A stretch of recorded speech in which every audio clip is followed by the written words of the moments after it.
Picture this.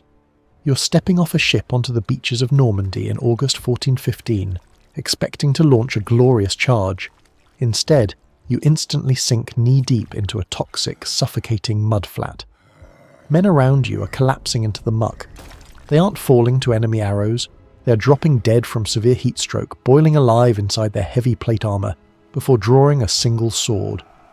The anonymous eyewitness who wrote the Gesta Henrici Quinti recorded an army immediately paralysed by exhaustion, heat and disease right on the landing zone.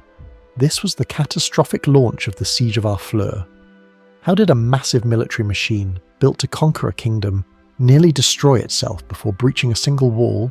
Before diving into these forgotten stories of survival and suffering, if you enjoy learning about the hidden truths of history, consider hitting that like button and subscribing for more content like this. And please comment below to let me know where you're listening from. I find it incredible that we're exploring these ancient stories together from different parts of the world, connected across time and space by our shared curiosity about the past. King Henry V dragged 12,000 combatants and thousands of thrashing warhorses across the Channel. He essentially gambled the entire English economy on this single strike. He dismantled his personal gold collars, melted down royal heirlooms, and pawned the sacred crowns of England just to pay his ruthless mercenaries. If the Henry V invasion of France stalled, his treasury would vanish overnight. He targeted Harfleur to secure a deep water port, a necessary base to supply his ultimate march on Paris. Henry expected a swift 8-day victory. He ordered his vanguard to advance immediately, hauling massive baggage trains through the coastal marsh. The defenders of Harfleur, commanded by the cunning Sieur d'Estouteville, saw them coming. They refused to ride out and meet the English on an open battlefield. They took a much deadlier action. French engineers simply smashed the local dams and cranked open the sluice gates holding back the Lizard Valley rivers. Millions of gallons of water surged into the lowlands. English soldiers scrambled in panic to save cannons, gunpowder and provisions as their campsite rapidly transformed into a stagnant, foul-smelling island. Henry suddenly realised his entire army was trapped. They were pinned between impenetrable stone walls guarded by 26 towers and a rapidly expanding swamp. Salt beef and ale casks started rotting instantly in the damp heat. A siege is a brutal equation of time, money and calories. Henry was bleeding gold daily to pay idle troops, while his men resorted to foraging in contaminated floodwaters just to survive. He thought he was locking the French inside a cage. Instead, the king had marched his entire army straight into a watery grave. King Henry's engineers took one look at the Harfleur walls and defences and immediately understood the grim reality of their situation. This was no simple provincial town. Harfleur was the absolute crown jewel of Normandy's coastal security. Enclosing the city was a ring of solid limestone over 2 miles long, studded with 26 heavily fortified towers. 3 massive gatehouses controlled all entry, and deep, treacherous moats protected the stone foundations from being easily approached. The French had spent the last few decades quietly upgrading this exact fortress, reinforcing it specifically to withstand the changing nature of modern warfare. Yet those imposing stone walls were actually the least of Henry's immediate problems. The real nightmare was the ground beneath his feet. Harfleur sat snugly in the valley of the Lizard River. The French garrison commander, a battle-hardened nobleman named Sieur d'Estouteville, knew he was vastly outnumbered by the English forces. He did not panic, and he certainly did not waste his men in a futile open-field charge. Instead, he employed a brilliant, utterly ruthless environmental tactic. He gave a simple order to smash the earthen dams and crank open the sluice gates holding back the river. A massive surge of water roared through the valley. It crashed into the lowlands where the English were attempting to establish their siege lines, aggressively mixing with the tidal salt water rushing in from the Seine estuary. Within hours, the lush summer valley transformed into a stagnant, waist-deep swamp. Imagine the absolute chaos in the English ranks. Soldiers frantically scrambled to drag heavily loaded supply carts out of the rapidly rising muck. Priceless barrels of gunpowder had to be hoisted onto soldiers' shoulders just to keep them dry. Warhorses, terrified and confused, thrashed wildly as the solid ground turned to thick, clay-like soup. Henry had arrived with a textbook military strategy: surround the city, dig neat trenches, and starve the defenders into submission. Estouteville flipped that script completely. By weaponizing the river itself, the French commander had trapped the English. The invading army was suddenly isolated on scattered, shrinking patches of high ground. The Duke of Clarence, commanding the English right wing, found himself completely cut off from Henry's main force by a newly formed muddy lake. Basic communication now required wading through filthy water or hastily constructing small boats. Think about the sheer logistical horror of this scenario for a second. You have 12,000 angry, heavily armed men sitting in a flooded salt marsh under a blistering August sun. There is nowhere dry to sleep. Temporary latrines immediately overflow and mix with the surrounding floodwaters. Henry quickly realized his men were not just besieging a fortress, they were actively drowning inside a geographical cage. The English king now had to figure out how to crack one of the strongest stone fortresses in Europe, while his entire army was slowly sinking into the mud. Henry V was drowning in a swamp, staring up at a fortress that laughed at traditional siege tactics. Wooden trebuchets and catapults were becoming obsolete against Harfleur's heavily upgraded masonry. The English king needed a new, terrifying kind of violence to break the stalemate. He turned to a technology that was rapidly changing the face of warfare: early gunpowder artillery. Henry had not just brought an army across the Channel, he brought a royal artillery train. These were not the sleek, highly mobile cannons you might imagine from later centuries. They were colossal, primitive bombards forged from thick iron and bronze.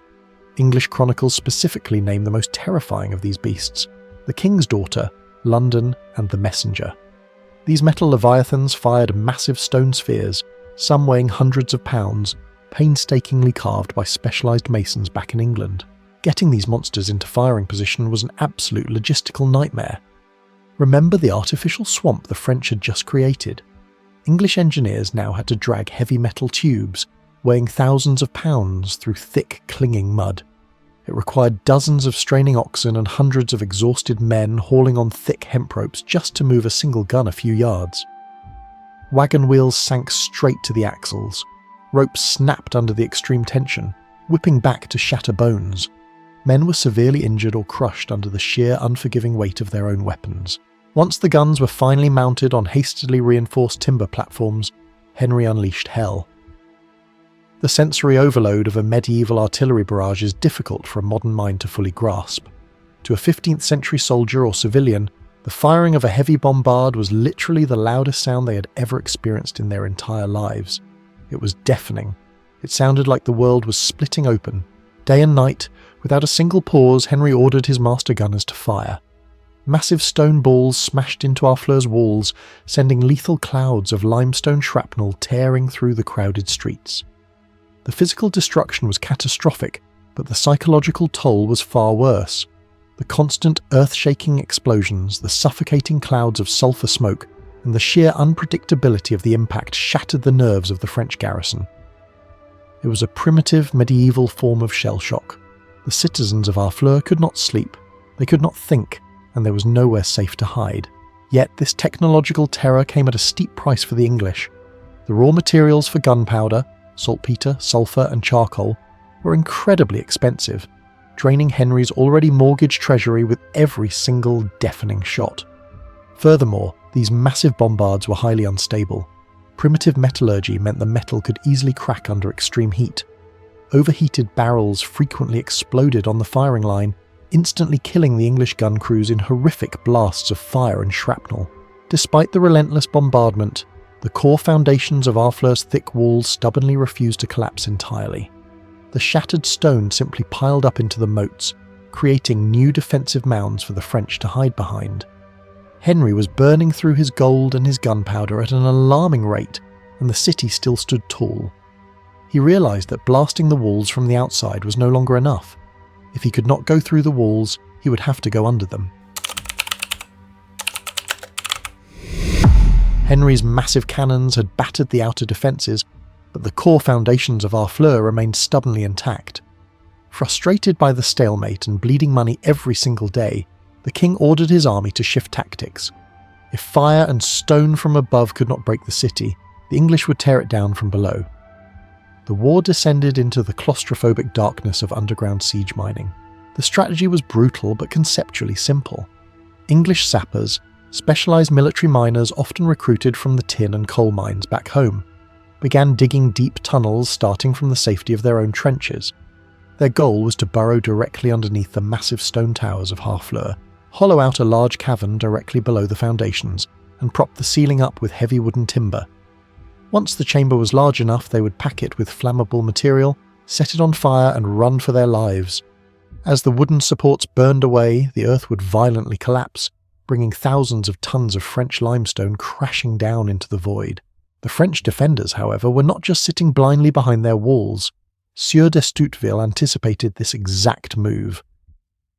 To combat the invisible threat creeping beneath their feet, the French employed a brilliant, highly effective piece of counter-surveillance technology, medieval sonar. Above ground, French guards placed wide, shallow copper basins filled to the brim with water at regular intervals along the inner walls. In other areas, they stretched tight leather drums across the dirt with dried peas resting on top. Sentries would crouch silently next to these primitive sensors, staring at the surface of the water in the dead of night. If the water began to ripple, or the peas started to softly vibrate, they knew exactly where the English pickaxes were striking the earth below. The moment the French pinpointed an English tunnel, they rapidly dug their own countermine to intercept it. This created a terrifying new dimension to the siege. Down in the pitch-black, suffocating earth, English miners worked by the faint, flickering light of tallow candles. The air was thick with dirt and a severe lack of oxygen. Suddenly, the wall of soil in front of them would violently cave in, revealing a squad of desperate French soldiers. What followed was absolute nightmare fuel. Down in these cramped, narrow dirt tubes, sometimes barely wide enough for two men to stand shoulder to shoulder, there was no room to swing a sword or draw a bow. Men slaughtered each other in total darkness, using shortened spears, daggers, and heavy mining picks. They threw blazing torches, boiling fat, and choking sulphur into the tunnels to burn and suffocate their enemies. If a wooden support beam was knocked loose during the frantic hand-to-hand combat, tons of earth would instantly cave in, burying both Englishmen and Frenchmen alive in a shared, unmarked grave. Despite the horrifying casualties taken in the dark, the English sappers relentlessly pushed forward. Yet, every time they seemed close to hollowing out a crucial foundation, the French counterminers blocked their path, turning the subterranean war into a bloody, exhausting stalemate. Henry was running out of tactical options, and a far deadlier enemy was already breeding silently in the stagnant waters of the English camp above. While English and French sappers butchered each other in the dark, the men trapped above ground faced an equally terrifying threat. The besieging army was rapidly running out of food. To understand the sheer scale of this impending disaster, you have to look at the absolute nightmare of medieval military logistics. King Henry had to feed an estimated 20,000 mouths every single day, a number that included knights, archers, armourers, and camp followers. Furthermore, his military machine relied on roughly 20,000 horses for cavalry operations and hauling those massive bronze cannons. Those animals alone required tons of fresh grain and clean water just to survive. The artificial lake created by the French defenders completely wiped out the local grazing lands. Stripped of forage, English war horses began collapsing from starvation in the mud. Unable to bury them, soldiers often dumped their massive rotting carcasses directly into the same streams and rivers the army used for drinking water. The provisions transported across the English Channel fared no better. Casks of ale soured quickly in the oppressive late summer heat. Thousands of pounds of salted beef and dried fish, intended to sustain the army through a long campaign, grew rapidly rancid and infested with maggots in the humid, swampy air. This crisis created a bizarre and deadly economic paradox. Henry V had brought heavy wooden chests packed with gold and silver coins, fully intending to purchase grain from local Norman farmers to supplement his supplies. He assumed money would speak louder than national loyalty. He was completely wrong. The French peasantry, acting under strict orders from their nobility and fueled by a deep hatred for the invaders, adopted a ruthless scorched earth policy. They burned their own fields, destroyed their mills, and drove their remaining livestock deep into the impenetrable forests. An English quartermaster could stand at the edge of the camp and offer 10 times the market value for a single sack of wheat, and local merchants would still refuse the gold. The king's vast wealth, secured by pawning the royal crowns of England, was rendered utterly useless. You simply cannot eat silver. Driven to the brink of starvation, military discipline within the English ranks shattered. Soldiers abandoned their siege posts to wade deep into the stagnant, foul-smelling marshes surrounding Harfleur. They stripped bushes of unripe, acidic berries. They hunted frogs and dug raw, disease-ridden shellfish out of the contaminated tidal mud. Worst of all, driven mad by thirst under the August sun, they drank eagerly from shallow pools of water visibly tainted by human feces and animal decay. This desperate scramble for calories set off a biological time bomb. By consuming spoiled meat and infected water, the starving men utterly destroyed their own immune systems. The physical and economic collapse of the English camp had perfectly prepared the ground for a microscopic killer, one that was about to claim more lives than any French weapon ever could. The microscopic killer unleashed upon the English army was known to the soldiers as the bloody flux. Modern medicine recognises it as a lethal combination of camp fever and dysentery. It is a highly infectious bacterial pathogen spread directly through contaminated water and human waste. When those desperate, starving soldiers drank from the flooded marshlands of the Lézard Valley, they ingested massive doses of bacteria. The physical toll was immediate, humiliating, and excruciatingly painful. Forget the romanticised paintings of knights dying valiantly on a green field, uttering a final noble prayer. The horrific reality of Harfleur was thousands of grown men, from low-born archers to high-ranking aristocrats, collapsing in agony around overflowing latrine pits. Dysentery aggressively attacks the intestinal lining. It causes extreme fever, violent abdominal cramps, and relentless hemorrhagic diarrhea. Victims literally bleed to death from the inside out. They suffer severe, rapid dehydration. Their bodies shrivel, their eyes sink deep into their skulls, and their internal organs eventually shut down entirely. Medieval physicians were completely powerless to stop it. They relied on useless remedies like bloodletting or herbal poultices, which often accelerated the dehydration process. The disease spread like wildfire through the cramped, filthy camp. It did not care about a man's wealth, his title, or the thickness of his steel armour. This brutal equality in death shattered the morale of the English nobility. One of the most devastating casualties was Richard Courtenay, the Bishop of Norwich.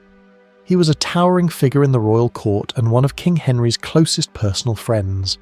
Courtenay did not fall in glorious combat. He died grovelling in the damp earth, screaming in agony alongside peasant labourers. Michael de la Pole, the Earl of Suffolk, soon followed the bishop into a shallow, waterlogged grave. The stench of human waste and rotting flesh completely enveloped the English positions. The breakdown of military hygiene was absolute. There were simply not enough healthy men left standing to dig proper graves for the mounting dead. Corpses were hastily piled into the very same defensive trenches the soldiers had meticulously dug just weeks prior. The entire command structure teetered on the brink of collapse. King Henry was forced to watch helplessly as roughly a third of his entire invasion force simply melted away into the mud, eradicated by bad water and invisible bacteria. The Siege of Harfleur was no longer a tactical military operation. It had devolved into a massive open-air hospice. Henry knew his window for victory was rapidly closing. If he could not force the French garrison to surrender within days, his mighty army would rot into nothingness before a single French relief force ever arrived. King Henry watched his army disintegrate into the mud. He understood that sitting in the camps meant total annihilation by disease. He had to force a breach immediately, no matter the cost in human lives. The English command ordered a massive coordinated frontal assault relying on the sheer brute force of heavy wooden siege towers. Before they could even reach the stone walls, the English had to cross the deep, flooded defensive trenches. Soldiers were ordered to gather absolutely anything they could find to fill the moats and create makeshift causeways. They dragged heavy bundles of thick timber, bales of wet straw, and massive piles of dirt. When they ran out of wood, the desperate soldiers threw in the swelling, rotting corpses of starved warhorses. Some historical accounts imply they even used the bodies of their own fallen comrades, tossing them into the stagnant water just to build a horrifying bridge of flesh and wood. Once a precarious path was formed, straining teams of men began pushing their massive medieval siege engines forward. These towering wooden structures were designed to roll directly up to the battlements, allowing armoured infantry to swarm over the top and bypass the gates entirely. Covered in freshly skinned animal hides to prevent them from catching fire, the towers lumbered slowly across the makeshift causeways. The thick, wet clay sucked violently at the heavy wooden wheels. The men were forced to expose themselves, slipping and sliding in the muck as they desperately heaved against the massive timber frames. The French garrison commander, Sieur de Stuteville, remained perfectly calm. He waited until the English towers were agonizingly close, bogged down heavily in the treacherous footing of the filled moat. Then he unleashed an absolute torrent of destruction from the high walls. The French defenders did not just fire arrows. They hurled shattered clay pots of blazing pitch and boiling sulphur, engulfing the protective animal hides in thick, choking black smoke. They fired primitive, short-barreled handguns that blasted heavy lead balls straight through English breastplates. Most terrifying of all, the French rained down buckets of quicklime. This caustic chemical powder reacted violently with the sweat and moisture on the English soldiers' skin, causing horrific immediate chemical burns. If a man breathed it in, the quicklime reacted with the moisture in his throat and lungs, essentially burning him alive from the inside out while instantly blinding him. Screaming in unendurable agony, the men pushing the towers broke formation. Without constant forward momentum, the tremendous weight of the siege engines caused them to sink deep into the unstable, rotting debris filling the moat. They became hopelessly stuck. French fire arrows quickly ignited the exposed wooden frames. The towering structures, meant to be the ultimate weapon of the English assault, transformed into blazing infernos trapped in the mud. The grand assault was a complete, devastating failure. Henry had played his final tactical card and the walls of Harfleur remained unbroken. While the English army drowned in mud and disease outside the gates, a completely different type of horror was unfolding inside Harfleur. The French defenders had successfully repelled the siege towers, but they were losing the brutal equation of calories and time. The city's food reserves had vanished weeks ago. Civilians and soldiers alike were subjected to a devastating starvation diet. They butchered their prized cavalry horses first. When the horse meat ran out, they hunted the city's stray dogs and cats. Eventually, the starving population was reduced to boiling leather belts and shoe soles just to have something to chew on to trick their empty stomachs. The constant English artillery bombardment had smashed hundreds of homes into rubble, leaving families exposed to the elements. Sickness began to spread rapidly through the cramped, terrified civilian population hiding in the damp cellars. Sieur de Stuteville, the French garrison commander, knew his city was bleeding out. He desperately needed a relief force. Rumours circulated that the Dauphin of France, the heir to the throne, was gathering a massive royal army at Rouen, just a few days' march away. But the English had completely encircled Harfleur. No messenger could slip through the tightening noose of the siege lines. Driven to absolute desperation, the French defenders resorted to a haunting method of communication. Archers took small, frantically written letters begging for immediate military intervention, rolled them tightly, and tied them to the shafts of their arrows. Under the cover of total darkness, they fired these message arrows blindly over the English encampments, hoping sympathetic local peasants would find them in the fields and carry them to the Dauphin. The messages actually got through. The French royal court received the agonizing pleas from Harfleur, and they did absolutely nothing. The French nobility, deeply fractured by internal political rivalries and terrified of engaging King Henry's fortified camp in a pitched battle, simply abandoned the city to its fate. Every morning, the citizens of Harfleur rushed to the shattered battlements, straining their eyes toward the eastern horizon, praying to see the banners of the French vanguard. Every morning, the horizon remained completely empty. The silence from their own king was infinitely more devastating than the roar of the English cannons. Henry V sensed this psychological breaking point. He sent a royal herald to the gates with a chilling ultimatum firmly rooted in the medieval laws of war. If Harfleur surrendered voluntarily before the walls were physically breached by an assault, the lives of the citizens would be spared. However, if the English had to force their way in, the city would be legally subject to a sack. That meant 3 solid days of unrestricted murder, looting, and sexual violence. Every man, woman, and child would be entirely at the mercy of diseased, starving English soldiers who were desperate for vengeance. Estuteville looked at his skeletal, exhausted soldiers. He looked at the terrified women and children huddled in the rubble. Then he looked one last time at the empty horizon. The mighty French crown was not coming to save them. The war for Harfleur was effectively over. On September 22nd, 1415, the heavy oak gates of Harfleur finally swung open. The starving French garrison could endure no more. Sieur d'Estouteville formally surrendered the city, handing control over to an invading army that was barely capable of walking. King Henry orchestrated a highly theatrical display of dominance to mask his own desperate reality. He ordered a magnificent silk pavilion erected on a dry patch of earth overlooking the shattered walls. He sat upon a royal throne draped in cloth of gold, forcing the defeated French nobility to kneel before him in the dirt. He wore his finest polished armour, projecting the calculated image of an unstoppable conqueror to anyone watching. That grand illusion vanished the moment his soldiers actually marched into the city. The men occupying Harfleur looked more like a procession of walking corpses than a victorious military force. Their uniforms were caked in foul-smelling mud, their faces gaunt from severe malnutrition, and thousands of them were still actively suffering from the brutal effects of dysentery. They stumbled through streets choked with collapsed limestone and the rotting carcasses of starved dogs and horses. Henry had won his deep-water port, but the strategic cost was an absolute catastrophe. When the English quartermasters took a careful tally of the surviving ranks, the numbers were terrifying. The king had lost roughly a third of his entire invasion force. They did not fall in glorious combat. They were eradicated by the microscopic bacteria breeding in the flooded trenches. Thousands more were so severely incapacitated by illness that they had to be loaded onto transport ships and sent immediately back to England. Furthermore, holding a hostile, ruined city requires manpower. Henry was forced to detach over 1,000 of his healthiest remaining men just to garrison Harfleur against a future French counterattack. His field army was effectively gutted. This was a textbook Pyrrhic victory. Henry had spent an astronomical sum of pawned gold, exhausted his incredibly expensive gunpowder, and sacrificed a massive portion of his military strength just to capture a single, isolated stronghold. His original sweeping plan to march boldly on Paris and seize the French crown was utterly ruined. He simply did not have the soldiers left to conquer a hostile kingdom. Logically, the campaign of 1415 should have ended right there among the rubble.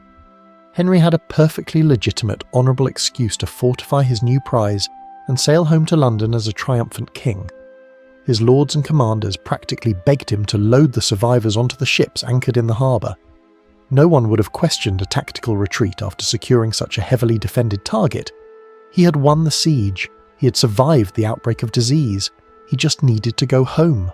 Instead, pride and ego took over, pushing the English king to make one of the most reckless military decisions in European history. Instead of loading his broken army onto the waiting fleet, King Henry made a choice that stunned his own commanders. He ordered the remaining 6,000 men, most of whom were still suffering the lingering, agonizing effects of dysentery, to prepare for a grueling 150-mile march north across hostile French territory. Their destination was the English stronghold of Calais. Militarily, this decision bordered on madness. A massive French royal army was finally mobilizing to the east, eager to crush this severely weakened invasion force. Henry's top advisors pleaded with him to simply sail home. He flatly refused.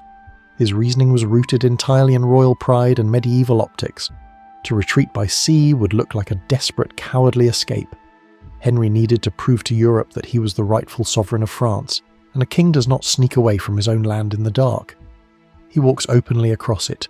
He stripped the army down to its absolute bare essentials. They abandoned the heavy bronze artillery, the shattered siege equipment, and most of their remaining supply wagons. What marched out of Harfleur in October 1415 was no longer a polished, traditional medieval army. It was a hardened, starving pack of desperate survivors. The horrific ordeal of the siege had fundamentally altered the psychology of the English soldier. They had watched their closest friends drown in flooded trenches, bleed out from invisible bacteria, and suffocate in pitch-black mining tunnels. The romantic illusions of chivalrous warfare had been completely burned away by quicklime and starvation. These surviving men were pushed far beyond the normal limits of human endurance, leaving them with absolutely nothing left to lose.